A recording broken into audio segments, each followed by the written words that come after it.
Good afternoon, good evening, and welcome everybody to this is our inaugural one, isn't it? Sales TV USA. First one. Yeah, and very excited to be here. Very excited to be here today. And we're all hoping that this will become a weekly event. And we are hoping that we can make this a destination for people in the sales industry to talk about things that are apparent, things that have just come to light, issues that they have, a fun place for us to let our hair down and commiserate when we've had a bad day and also celebrate when we've had a good day.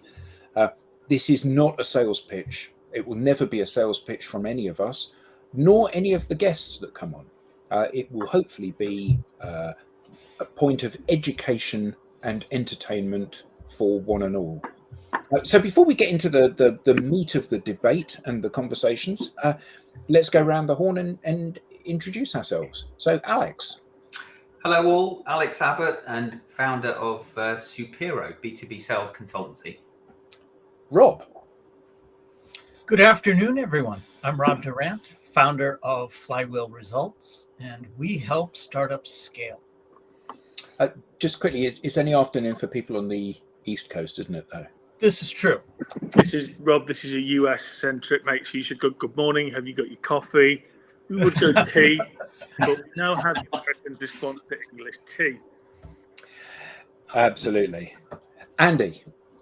Here to champion tea in America. Lecturer at Cranfield University on Sales Management, Leadership and Performance, and founder of the Institute of Sales Professionals. Tim. I'm Tim Hughes. I'm the CEO and co-founder of DLA Ignite. I'm also known for one of my books, which is Social Selling Techniques to Influence Buyers and Changemakers. And I'm drinking tea. And you're known for a lot more than that, Tim, but we can't mention those cases until they've actually fallen out of the legal process. So, Andy, allegedly. Allegedly. And I'm Adam Gray. I'm Tim's business partner at DLA Ignite and co-founder. And welcome to everybody in the audience. And looking across our profiles, I can see that we have got quite a few people watching. So do reach out and say hello in the comments. Obviously, four of us are based in the UK. Just one of us on this particular show is based in the US. But I think that there are some things that we're seeing that are in the sales industry that are trends that seem to be universal, because we talk to American companies in the same way that people from North America talk to European companies. We see an increasing trend that when companies and indeed the economy are running into headwinds, people batten down the hatches. So revenues are down. What we need to do is we need to guard our money as much as we possibly can. So we're going to try to reduce our costs. That, to me, makes perfect sense. However, reducing costs by cutting headcount for people in sales, people that are responsible for generating revenue, seems nothing short of madness, really. Cut consultants, cut product development, cut accountants, please, cut accountants, but don't cut salespeople, because when you're in the situation when revenues are down, how are you ever going to turn that around with fewer people? So we've all, in our sales roles, we've all interacted with organizations that have said, we're going to push this project back till next quarter, because next quarter things will be better, because we're really tight for cash at the moment and we're actually having to lay off some of our sales team. Not only do then the next quarter miss their number, they miss it by an increasing and ever increasing amount. So what do you guys think of that? Is that something that you're seeing? Yeah, I think we're in, and I know this has been said before, but an unprecedented time. And so we went from COVID to big injection of cash to drive growth for businesses, and they were given a certain amount of time to turn that cash into revenue and profit, and it didn't happen. So I think I think one of the reasons it didn't happen is because so many people were hired, and the biggest thing I think was missing was enabling those people, setting them up for success, providing them with the skills that they needed to drive growth for those organizations. And I'm not saying that would have averted the crisis that I feel like we're in right now, but certainly I think a larger number of organizations would have been able to grow or weather this storm that we're in. Do you think, Alex, that was where people hired people and there was an expectation it was that the market was just going to go like this? Yeah. And you just hire people because you hire people because the market's going to go like that? Yeah, and we'll make money for every head that we hire, and that clearly didn't happen. Alex, when you were talking about not enabling people, it reminded me of the standard SOP for sales training. Stop me if you've heard this before, but I've walked into several organizations and it's been this. Hi, welcome to your first day. Why don't you sit with that person for an hour, listen to what they do, and then pick up a headset and start dialing? Yeah. That's training, isn't it?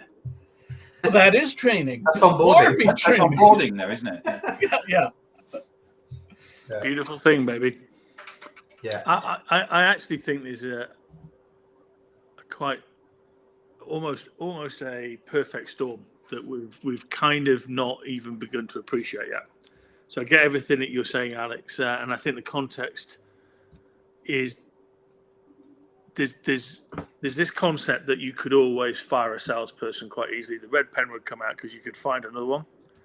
And we've talked about, I think the US, Rob, has got something like 750,000 open sales roles right now. The UK's got 100,000 open sales roles, and that equates to pretty much the drop in sales and marketing roles in the last year. So I think that common wisdom of addictive leadership of get the red pen out and let's get rid of people that we can rehire, because I might not find another accountant, probably don't want to find my HR person or that team, might trim them a little bit, has been that addictive leadership style. I think the other piece is that there's this big segment, and I spent some time in Amsterdam with HG Capital and a few of their clients, is there's a very different sales segment that's now come to the fore. We've kind of known it's coming, but we haven't seen how different it is in its way it deploys in the processes of it. And that's this SaaS software types, everything is a service base, where you are, as a salesperson, your ability to demo almost goes back to the days when we would take out big books and stuff and put things together on people's desks and go, this is how it works. And their ability to demo, their kind of that growth, which I think is worth like 7 trillion, if not more, has hoovered up a lot of young salespeople. And therefore, more classic businesses haven't been able to recruit because they're not there. And then this last piece of planet. So we did the European SalesTV call this morning, and somebody went, "There's 5 Ps, Andy, that you've mentioned. Product's pretty replicable, price is pretty replicable. Then we talked about processes and everything. People stand out. But actually, we're trying to recruit people who don't want to go into sales into an industry where actually we don't necessarily say that we look after the planet. So I think there's this massive storm that's now also exacerbated, to your point, Alex, by COVID and an uncertain world. And then, Europe's largest land war, which has sucked America into it. I mean, look at the political things that have happened this week around cluster bombs and things. And then massive inflation, which has meant there's no more cheap money for all of these VC SaaS people that we just talked about, which have hoovered up lots of people.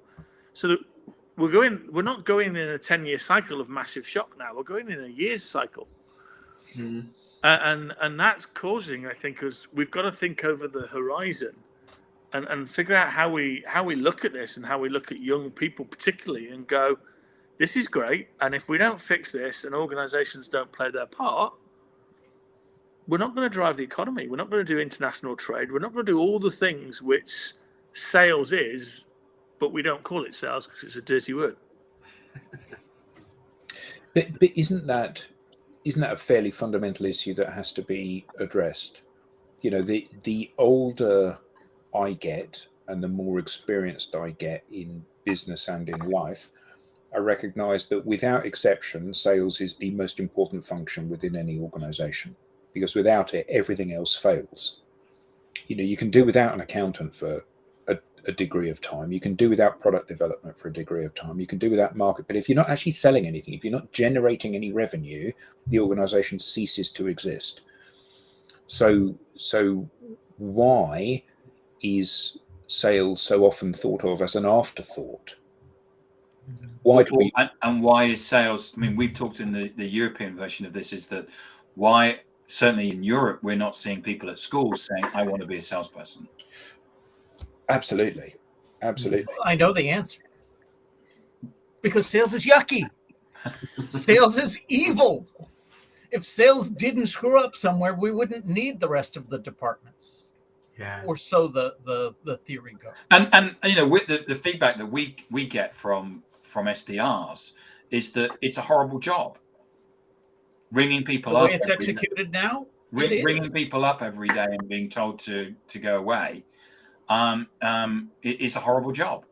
Yeah. Well, Andy's touched on this, I think this morning, when you know, salespeople are now expected to operate within a box, when in fact, and tell me if I'm wrong here, Andy, but salespeople are, the research has been done, and salespeople are found to be the most receptive, or have the aptitude for learning and self-directed learning. Self-directed learning, yeah. We've got Dr. Dale Childs on and Matthew Nicola, who are GSSI, Global Sales Science Institute stalwarts. So yeah, it's a paper, and Dale, keep me honest here, Matt. It's written in 2007. It's part of my particular research, but basically says salespeople are researched to be the most capable of directing their own learning. Yeah. And how do you reward them for being most capable of directing their own learning? You stop them from doing it. Okay, right. That makes perfect sense. You stop them from having any freedom at all. And must follow this cadence. Yeah, so we don't want you to have freedom. It's the playbook. Yeah. Because we're all frightened, aren't we? And I'm here with Rob. You know, Rob would be fascinated, but we don't want to enable the person. We want to enable the dollar, or the dollar. And therefore, if we have 200 salespeople, and let's face it, most American organizations in the Americas have many, many hundreds more. I mean, I used to work at EMC, now part of Dow. There must be 10,000 salespeople, you know, in America alone in that organization. What if we actually gave them freedom to learn themselves? It'd be anarchy. Well, that's our perception. That's exactly it, isn't it? That's the fuse that goes. Why would we do that? Yeah. Because that would mean there's 2,000 or 10,000 different sales processes, 10,000 different systems, 10,000 different steps in the sales process, and that would be awful. But actually, if you gave people freedom within their framework and treated them as adults, they'd stay in there. They'd stay in the framework, but be a lot happier about driving their own development and learning. Well, the kind of phrases I'm hearing more often today is revenue enablement, revenue ops. So you're basically saying that there's this new buzzword, and businesses are now reorganizing themselves around revenue operations and revenue enablement. Yet there's a risk it's going to take the organization in the wrong direction, because they're not focusing on the individual and equipping them to be better at their job, essentially, or more successful. You know what, Alex? I'm not being but as you say that, I'm actually okay with the word revenue enablement, because at least it's honest. Yeah, it's about the dollar. I know we've never explored that, but I go, I'm all right with that. It's going to still have elements that I'm not all right with. Let's be honest, I'm a bit of a purist, but I don't like sales enablement because it doesn't help the seller. The revenue enablement, okay. Rob, you're going to say something, go on. Well, I was just going to say that the history of the term sales enablement was really not enabling the verb to sell. It was enabling the sales department. And the stretch that is revenue enablement is the recognition that it's not just the sales team that is bringing revenue to the organization. The belief behind that is any client-facing individual is part of driving revenue for the organization. And I would even take that one step further. Any individual within the organization is responsible for driving that revenue. I learned early on in my career started in customer service. And there was a rumor going around that they were going to lay off about 40% of our staff in customer service. And I panicked. And I said, well, wait a minute. You can't lay me off, because if you do that, who's going to take care of this situation in this scenario? And I started doing some back of the envelope math and said, well, this situation in this scenario comes up how many times? And it's the majority of my job. And what I'm doing is driving this revenue for the company. And I went to my boss and said, hey, instead of doing this, let's look at doing that instead. That was about 20 years ago. And to this day, they are still doing that instead and driving $3 million in additional revenue that they had never seen. Because as the individual, I took it upon myself to recognize that I don't care what job title you give me. My job is to keep the company afloat. My job is to drive revenue for the organization. So I too prefer the term revenue enablement, but it's twofold. It's because it's not just enabling the noun that is sales. It's enabling the verb that is to drive revenue. And that's everyone's responsibility. Well, fantastic. Yeah. Sorry, Andy. Go.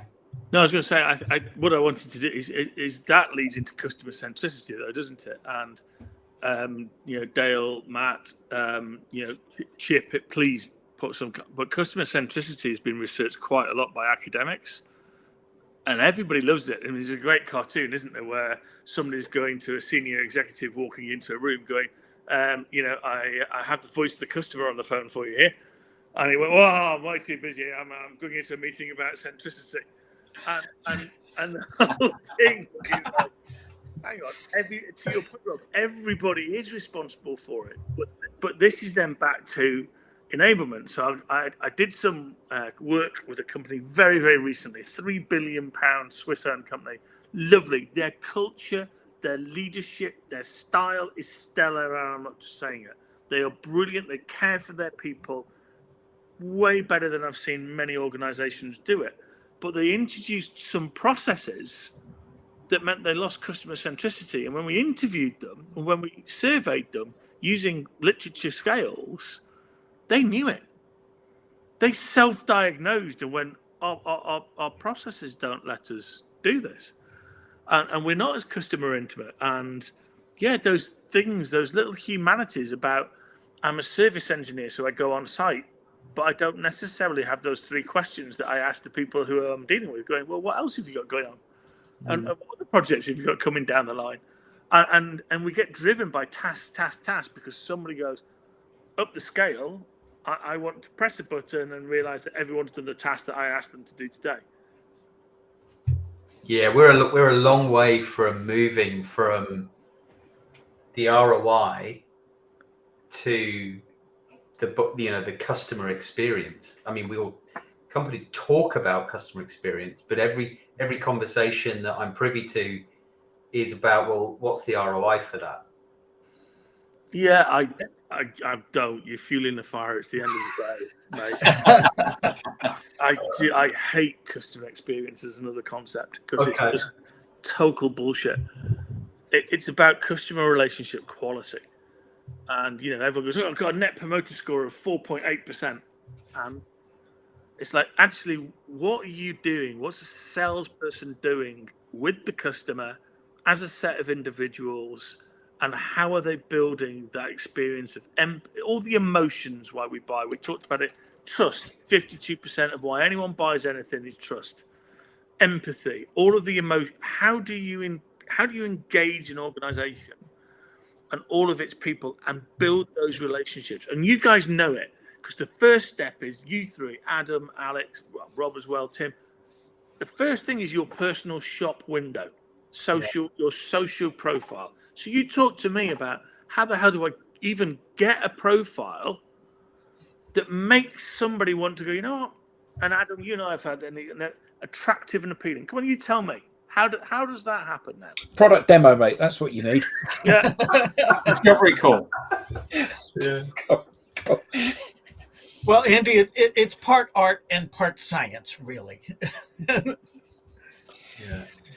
Yeah, but it is interesting, isn't it? That so often we talk about customer centricity, and we talk about putting the customer at the center of what we do, and we talk about it's all about building relationships with the customer, and we talk about customer journey mapping, and all of these things have nothing to do with the customer. They have everything to do with me selling.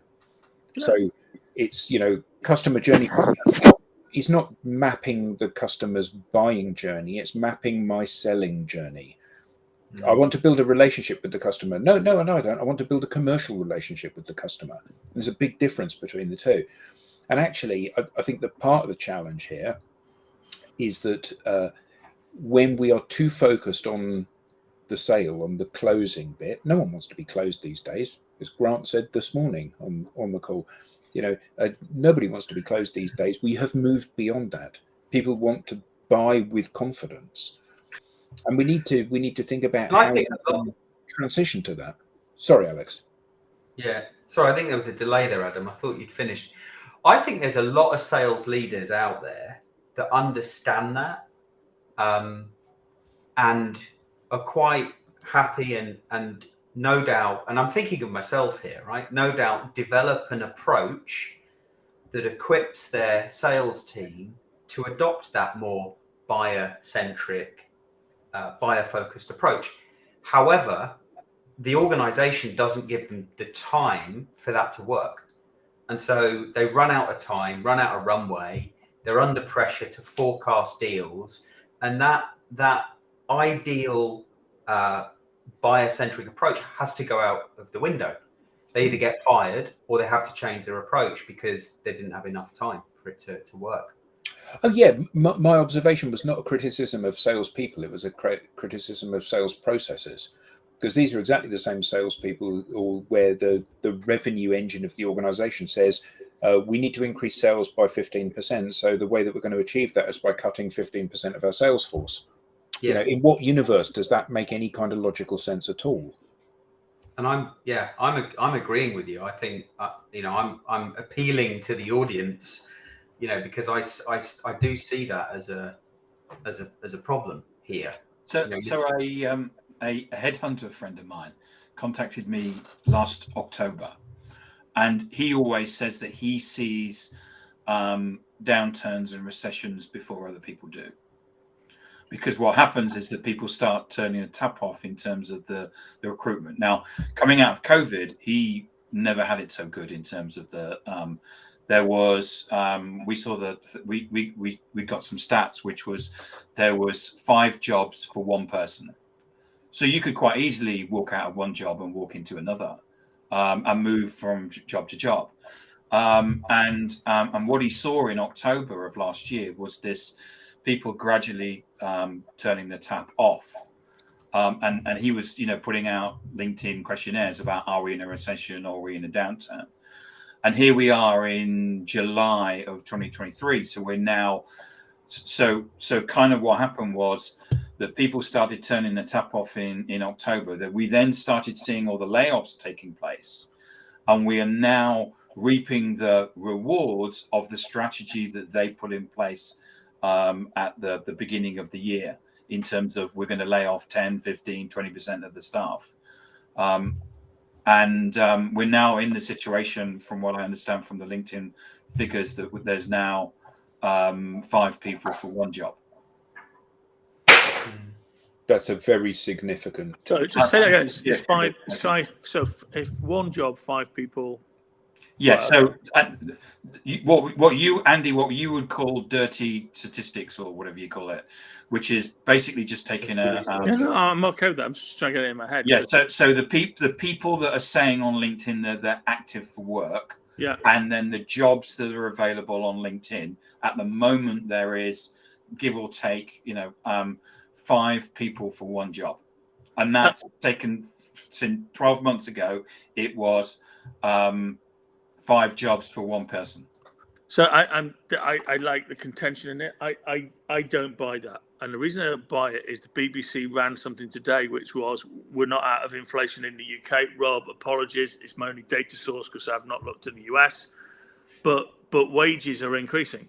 So if wages are increasing, that kind of logic that LinkedIn's telling us and recruiters says can't be true, because if wages would be going down if that was true. And actually the data says in the UK, and that is not me picking an argument, it's on the BBC today. So I think that this is the problem that we've got. Back to sort of Alex's point is, the economists and all the dataists and everybody else haven't got an effing clue. And let's look at it. The UK was meant to be in massive recession. I mean, we were going to hell in a handbasket. We've not got into recession yet. Yeah. And this is the thing, and I don't know if anyone's ever seen Trevor Noah trying to make it lighthearted, but Trevor Noah, Rob? He was the anchor for one of the Daily Show. Yeah, the Daily Show. I love him. If you've never read Trevor Noah's book as a salesperson, you need to, because it looks about his life as a trader in the townships and how he would get a CD and he would trade up to something else. And he would trade up to something else. And then he'd trade up to a pair of Nikes. And then he looked at his life and went, this cannot be my life. And he got into DJing and then into comedy and everything else. And he's got this great sketch where he talks about American sports people, yeah? And I've spent years in America and I love it. It's a great place. Loads of academics that I know there. They're absolutely cracking.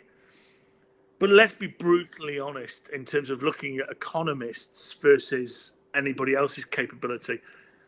If you look at American sports, you watch a basketball match, they can tell you a left-handed shooter predictability to score in the 4th quarter of any game in October based on how old they are and their star sign, yeah? I mean, Rob, you have statistics about all of this across your sport up the yin-yang, which is great. But then if you ask an economist in America what's going to happen, they go, well, we don't know. The economy could go up or it could go down or it could stay flat. And it's like, great, I could have done that as a 5-year-old, yeah? And that's the problem. We put our faith in all of these genius economists and they know bugger all. Yeah. Moneyball. It's still a punt at the end of the day. Well, John Cleese, he talks about a friend of his that is at Cornell and did some research about people predicting markets.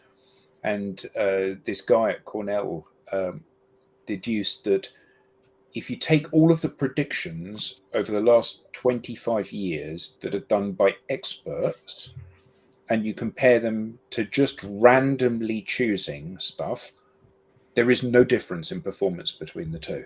Yeah, I mean, that's the point I make. You mentioned the word expert, and X is a has-been, and spurt is a drip under pressure. So absolutely, but the point is that we none of us know what's going to happen tomorrow. We only know what happened yesterday. Yeah. But some of these things that we're seeing behaviours that are so illogical, aren't they? Mm. You want salespeople to be the front end of the business. You want them to be as successful as possible. You want them to generate as much money as they possibly can. How do you get people to perform well? Well, you reward them well, you empower them, you make them happy, you give them all of these tools to be able to do it. And actually, we don't do any of that for salespeople. What we do is we batter them over the head and sack them when they don't achieve a number that is 20% more than it was last year that they didn't achieve. Mm.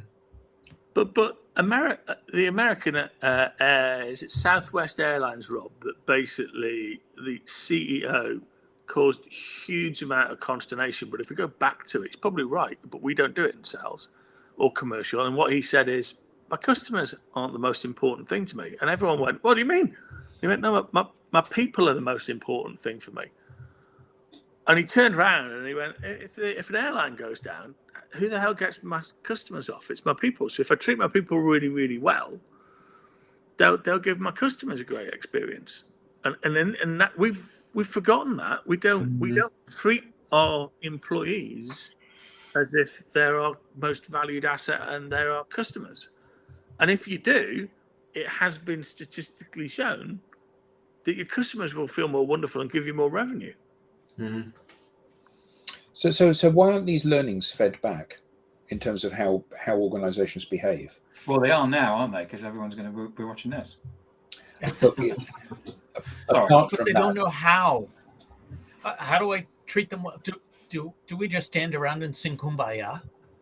I mean, how do we do that? I don't know. So let me look to the old ways of doing it.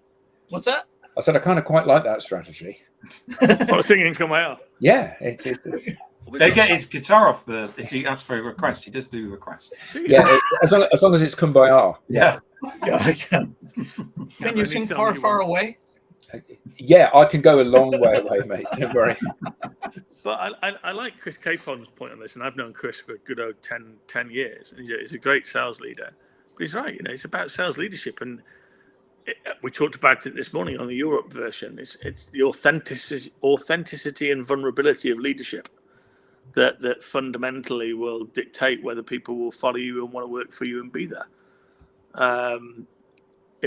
And taking a PISS out of myself, people who used to work for me only told me about 10 years in. It's like, Andy, we knew exactly what mood you were in. We knew exactly what you were like. And did you never notice that we actually would bring you a cup of tea at 9:30 in the morning, and as we left your office, we closed the door if you were in a shitty mood? And it's like, no, I didn't. But it's like, no, we knew how to handle you, but we knew you had up days and we knew you had down days, and that's okay. And it's that vulnerability of leadership, isn't it? So what are the learnings for organisations then moving forward? Because what we know is that salespeople are the engine of the organisation. Salespeople provide the raw materials, the cash for organisations to go on their flights of fancy and develop new products and enter new markets. That salespeople need to be rewarded and made to feel positive and entertained because they're the most crucial single function. So this isn't generally reflected in how we see them being treated. So what should organizations start to do? How can we change? How can we turn the tide on this? Yeah, in my experience, it's go from static to fluid. And by that I mean, I joked earlier that it's part art and part science. I've come into organizations to build up sales enablement from scratch, and with many of the organizations, they had a very haphazard sales process. Everybody was doing their own thing, and their training was much as I alluded to. Just do what they're doing. You cannot scale if you don't have some formality, some framework. All of the salespeople need a solid foundation, an understanding of you, your product, your systems, your audience, and your message, and an understanding of how to convey all of that. Yeah. Then they need the room to grow. So that playbook that you start with, everyone treats that as, this is etched in stone. No, this is the foundation. But that last page of the playbook should be, now it's up to you to grow beyond this. And that page is always missing. Yeah. That is absolute wisdom. Yeah. Bang on. I echo that, Rob. I think if all salespeople want all they want, there's a lot of things I think salespeople need, but if we were to super simplify it, understand the value proposition. Most companies are unable to articulate what their value proposition is. Yeah. And what that differentiating commercial value is that they deliver, and how to quantify that. Salespeople want to win, and if they had that information and they understood how to teach potential customers how to extract value from their solution, I think that's, you're halfway there to giving them everything they want.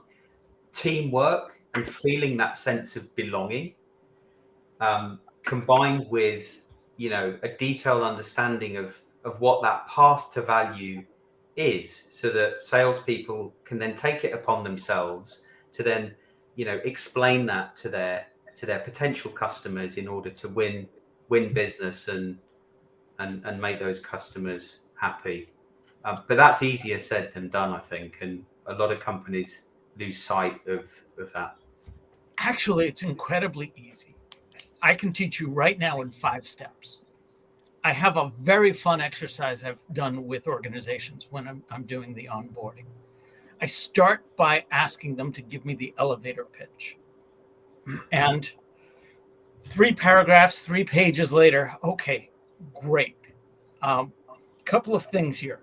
Can you first and foremost take out the jargon? Because when I go home tonight and tell my mom about my first day at the new job, she's not going to understand half the words that you said. So go back to the drawing board and do that without the jargon. And they're able to do that. Great. Now, you're a bit verbose. Can you make this into the size of a tweet?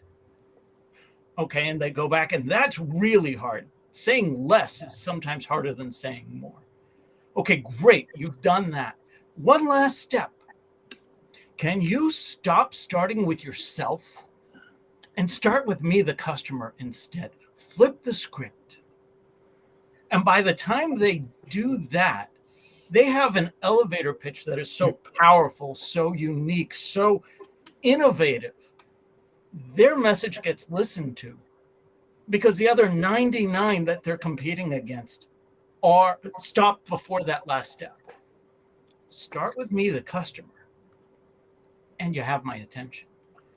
Man, we have so much fun with that exercise. Yeah. But do you find that when you do that within an organization, that's sticky? Because one of the challenges is that we've always done it this way. That's always my, we train people how to develop a compelling personal brand is one of the many things that we do. And often people that have already got a reasonable personal brand are not a good starting place. And the reason they're not is that, well, I've got a great person. I don't need to do anything.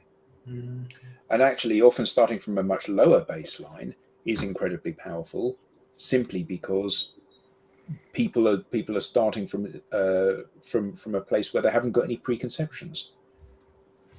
So is it sticky when you go through and you do this process and you create this compelling elevator pitch? Do people continue to use it after you've gone? And if they do, great question. Because one of the things that so Tim and I, in the early days of this company, we went to Chicago to deliver a training program for an organization, and one of the people that we were talking to had used LinkedIn to map all of the key stakeholders at various facilities that were within one of this person's key accounts that they were looking after. It was GE, wasn't it, that they were looking after? It wasn't, but we'll say it was for the time being. This guy said, right, I'm going to be coming to your region next week. I'd like to come and see you. And all the people said, yes, that's great. So he rocked up and he said, I'm your key account manager. I'm not here to sell you anything. I'd just like to have a chat, find out what's going on, feet on the ground and all of that. And all of these people had a lovely conversation with him. And then they said, while you're here, Andy, if you've got your order pad, I'd like to place an order. So he went to this one of his key accounts and he got, I think, a 200% uplift that very month. And then he went back to the office and he folded his arms and he said, check me out, I'm brilliant. What he didn't do was go and implement exactly the strategy that he had come up with on his other 10 accounts. He just did it to one account. And the sales manager didn't implement the strategy on all the other salespeople's accounts. Yeah. That's the answer, though, Tim, to Adam's question. Did I find that it stuck? Two different scenarios. In the first scenario, when I was brought in and basically built the onboarding in a silo. Yeah, we want you to do all these great things, and we'll even watch it and delivered it and spot on, but then never to be heard from again. No, it didn't stick. In the other scenario, where it was incorporated by the sales leaders, and in particular, the frontline sales leadership, bought in, practiced it themselves, and coached to it, absolutely, it stuck. And we had the results to drive from that. Is the answer basically to have leadership buy-in or something like that? That's exactly it. Yeah. Without leadership buy-in, it was an exercise in futility. But I think that point, Rob, is absolutely spot on. I mean, if you think about organizational culture and then the offshoot of psychological safety, most modern leaders have got no idea their responsibility in setting that culture. And you know, Chris is on here, and he does. Great example. We should get him on. And actually creating a psychologically safe environment is huge. And back to something that was said earlier on, about putting all your people first. I know we've got a bent on salespeople, but putting all your people first. Because there's this comment from Sean Aker, great Harvard University professor. He's just released the Happiness Advantage, or released it a couple of years ago. And he rebalanced the world in the same way that astronomy was rebalanced in 1784, which was everybody thought that everything revolved around the Earth. And then one person pitched up and went, no, it doesn't. It revolves around the sun. Yeah, the Earth may revolve around the moon, but every planet that we can see right now revolves around the sun. And actually, we've been working and progressing that happiness is a consequence of success. And it isn't. Success becomes because you're happy. And somebody studied BT, British Telecom, for everyone in the US, and it was like they found that happier salespeople sold 13% more. Go figure. That's it. And it was like, but everyone then shits themselves and goes, well, happy people means we all run out and hug a tree, and we'll be giving them awards. Yeah, kumbaya. There we go. Back to the kumbaya moment. It's like, no. Yeah, 63% of salespeople reported last year to be suffering with their mental health, and more than 70% are stressed. Andy, it's interesting you picked up on the astronomy. I used to teach geometry to high school students, and one of the things I would tell them early on was, it was in the 18th century that we realized that the Earth revolves around the sun and not you. Yeah, but hey, I mean, the great thing is looking back at that Austrian astronomer, it took 100 years for the rest of the world to accept his theory. Yeah. So we're talking about changing some stuff today. We'll be lucky if it takes us 100 days. And some of them were put to death because of it. Just saying. Yeah. Well, we will be as well, I'm sure. Not literally, but metaphorically. Bring us home, Adam. Because at the end of the day,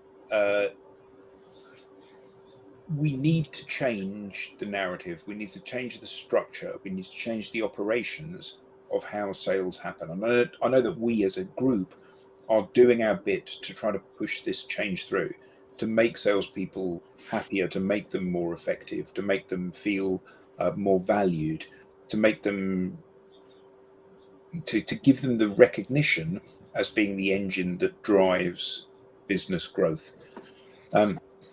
but it isn't going to be universally well received, because sales has traditionally been a role that people often slip into whilst they're waiting for the right job to come along, and it needs to be seen that it's not that.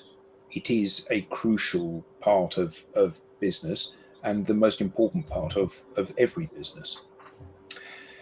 Anyway, we're at time, so thank you all on the panel. Thank you all in the audience. Thank you. Thank you all very much for you watchers who didn't comment but were there nonetheless. So we'll be back at the same time next Tuesday, and we hope to see you then. And please, next time, bring your best questions and your best challenges, because we love a debate, and any insights that you have are always welcome. So until next week, thank you all very much indeed, and we'll see you then. Goodbye. Take care, guys. Thanks.